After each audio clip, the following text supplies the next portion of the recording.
Patay ang isang lalaki matapos tambangan sa Arlegui Street sa Maynila. Naglalakad ang lalaki ng suguri ng isang lalaki at pagbabarilin.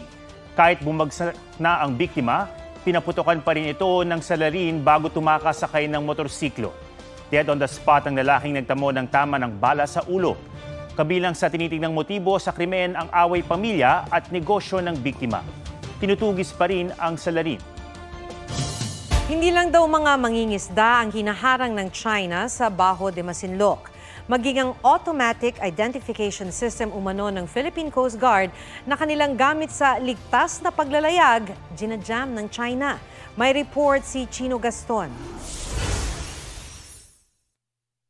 Sa satellite image na kuha noong February 22, makikitang nakalatag pa rin ang mga floating barrier sa bukana ng Bajo de Masinloc para pigilan ang pagpasok ng mga mangingisda at maging mga barko ng Philippine Coast Guard at Bureau of Fisheries and Aquatic Resources.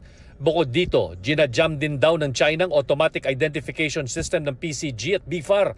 Ang AIS ang nagbibigay ng lokasyon ng isang barko sa dagat gamit ang satellite technology.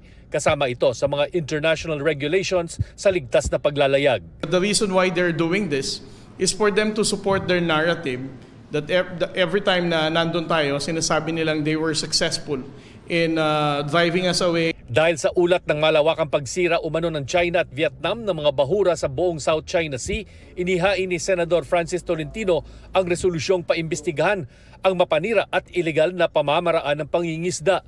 Nilinaw naman ng Bureau of Fisheries and Aquatic Resources ng impormasyong gumagamit ng cyanide ng China sa Bajo de Masinloc ay galing mismo sa mga Pilipinong mangingisda roon. Kaya nga po kailangan magkaroon ng further assessment, no? Para makita natin ano ba talaga yung naging cause nung kasiraan na nakita doon sa lugar. Ito ba ay cyanide nga? Anong ibang destructive fishing method ang ginamit para magresulta ito doon sa pagkasira ng mga bahura doon sa lugar? Sinabi ng tagapagsalita ng Chinese Embassy na walang basihan at pawang imbento lamang ang mga paratang ng paggamit umano ng Chinese fishermen ng cyanide sa Bajo de Masinloc.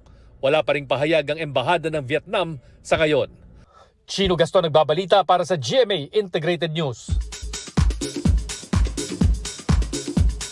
Nasaktan daw ang South Korean dancer at host na si Dasuri Choi sa mga komentong third party siya sa hiwalayang Mavi Legaspi at Kailin Alcantara. Pasabog naman ang pagrampa ni Heart Evangelista sa Milan Fashion Week. May report si Nelson Canlas. Muling nagpawaw ang global fashion icon na si Heart Evangelista sa Milan Fashion Week. Classy and sexy in her black bodysuit with fur coat nang rumampa siya sa harap ng ilang photographers. Umani yan ng libo-libong hearts and reactions sa Instagram. Hindi talaga totoo siya. Pero nakakatuwa and nakakakilig because, you know, they're considering me. But nilinaw ng Sparkle star na si Gabby Garcia ang usap-usapang sasali siya sa Miss Universe Philippines 2024.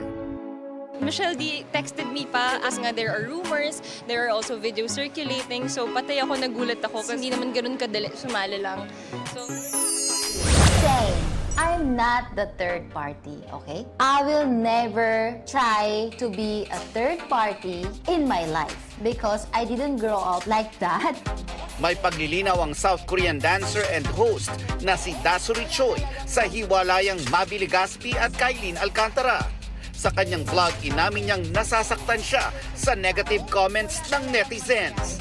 Ipinaliwanag din niya ang kumakalat na larawan noon nila ni Mavi kasama sina Cassie Legaspi at Michael Sager sa isang restaurant na tinawag ng ilan na double date daw. So we went there, not only four of us, but including Kuya Pao, Winwin, Ara, so lahat ng hosts.